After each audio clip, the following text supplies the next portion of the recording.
There's a specific kind of magic in a town that doesn't reveal itself all at once.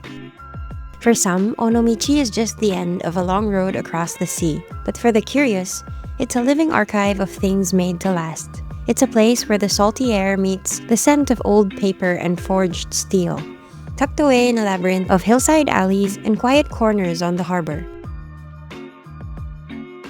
Today, I hope you're willing to get a little lost with me in the charm of a port town that still remembers how to take its time.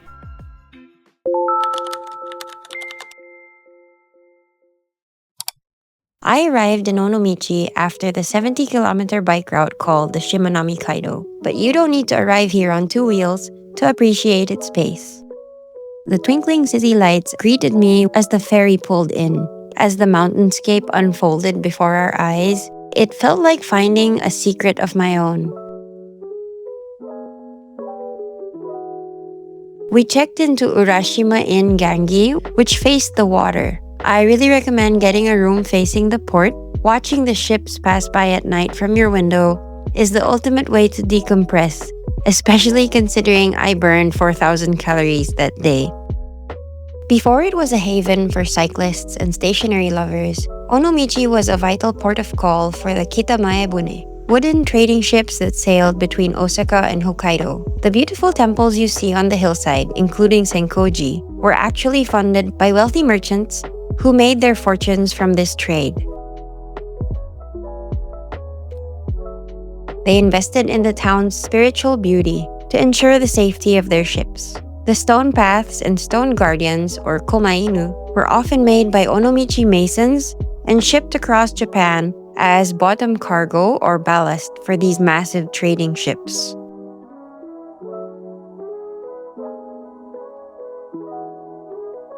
One of the best places to refuel after such a grueling day on the bike is the Shotengai. Here, I found curated pieces and local kindness. For those who are arriving here towards the start of their journey, or just any traveler who's carrying some bags they want to put down, you can download the app called Ekbo Cloak. This works in practically every city I've been to in Japan and highlights stores that will keep your bags for a certain amount of time and a fee. I used this app for the first time in one of the stores towards the front of the Shotengai. We actually ended up staying out much longer than planned, but when we went to pay for the extra hours, they completely refused to charge us for them. That's the vibe here. It's a town that values people over transactions. In a world where every minute is usually monetized, that small act of grace felt like the city itself was telling me, slow down. It's okay to stay a little longer.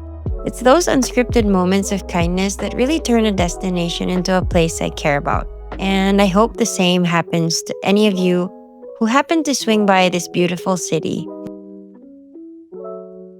The Onomichi Hondori Shotengai is actually a collection of 5 different streets: Fumiko, Naka, Honmachi Center, Enomichi, and Onomichi Street. Michi, I think, actually means street. So, my N5 Japanese lessons coming in handy there. I just said Ono Street. It feels like a 1.2 kilometer time capsule. While most Japanese shopping arcades are struggling against modern malls, Onomichi's is thriving because it's a living museum. You'll see buildings from the Edo, Taisho, and Showa eras standing side by side. Walking through the Shotengai feels like flipping through a traveler's notebook insert of Japanese history. I'm walking on the same ground where merchants from 400 years ago traded salt and rice. In the last 15 years, young entrepreneurs and artists have moved into these neglected spaces. This is why you get to see a 100-year-old knife shop next to a trendy specialty coffee roaster, or a creative gathering of local artists selling postcards, stickers,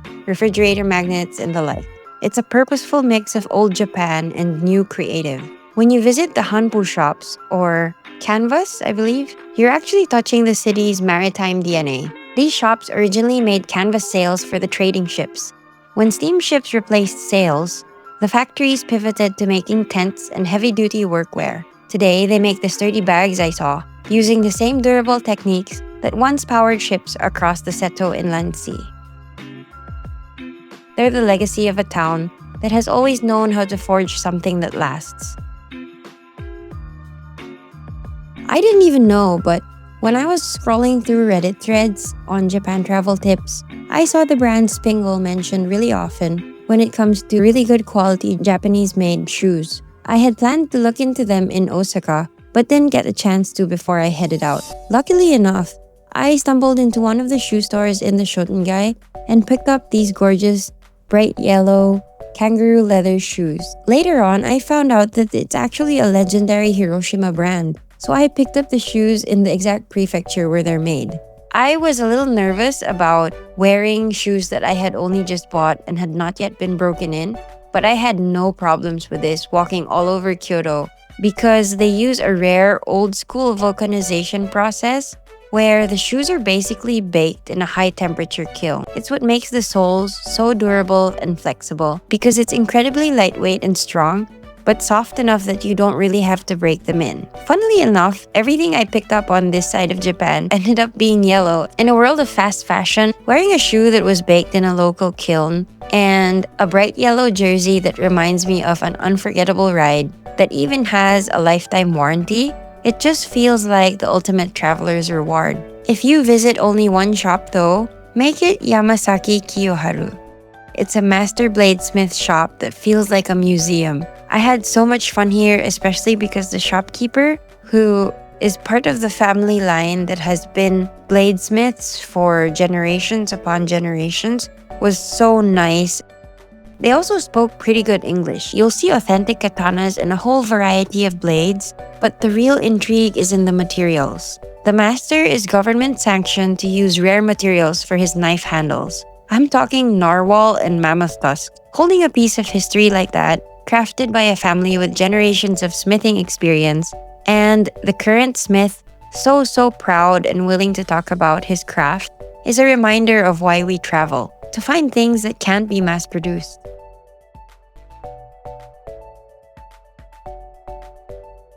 To truly see Onomichi, you have to go up. We took the cable car up to Senkoji Temple. It's perched on the hillside with a view that looks over the tiled rooftops all the way to the islands that we just cycled through. The first bridge is actually visible from this place. I enjoyed walking around up top, especially with a view as good as this. I found the main hall of the temple was quite small, and because my stomach was rumbling, I didn't really spend too much time there. I really enjoyed the walk down though. Instead of taking the cable car on the way down, I decided to pass through the narrow cat-filled alleys and old houses. The temple's name, Senkoji, or Temple of the Radiant Light, comes from a massive 15-meter rock called Tama no Iwa. The legend says that in ancient times, a massive shining jewel sat on top of this rock and acted as a celestial lighthouse for ships arriving at the port. Today, there's a round stone placed at the top to represent the jewel, and at night it's illuminated, keeping the maritime beacon tradition alive for modern sailors and travelers.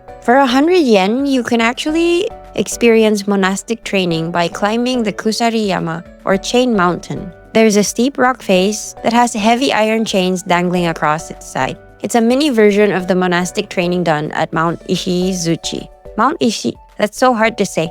Mount Ishizuchi. As someone who just finished the 77 with all the side trips we did, bike route the day before, I did not have the energy to even look for the Kusariyama. But for all my Demon Slayer fans out there who would like to experience a bit of Stone Hashira training, maybe this is the place for you.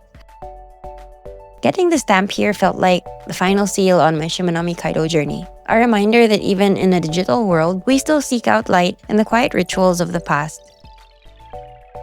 I may have been rushing away from Senkoji because I was so excited for this yellow train. This specific train that I was waiting for is the JR West Yellow 115 series, Ichi Ichigo. It's so bright and cheerful against the weathered rustic browns and grays of the town.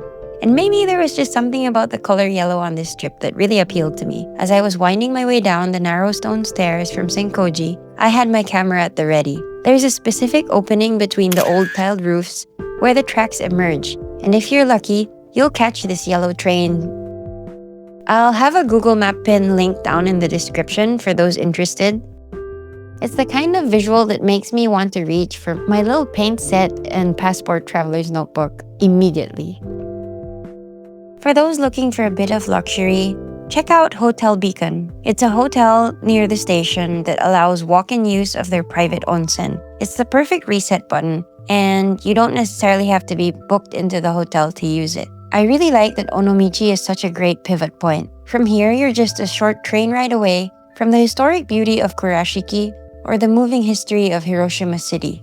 It's a place that invites you to stay a while and rest, but also makes it easy to keep adventuring. For me, it wasn't just a finish line for the bike ride.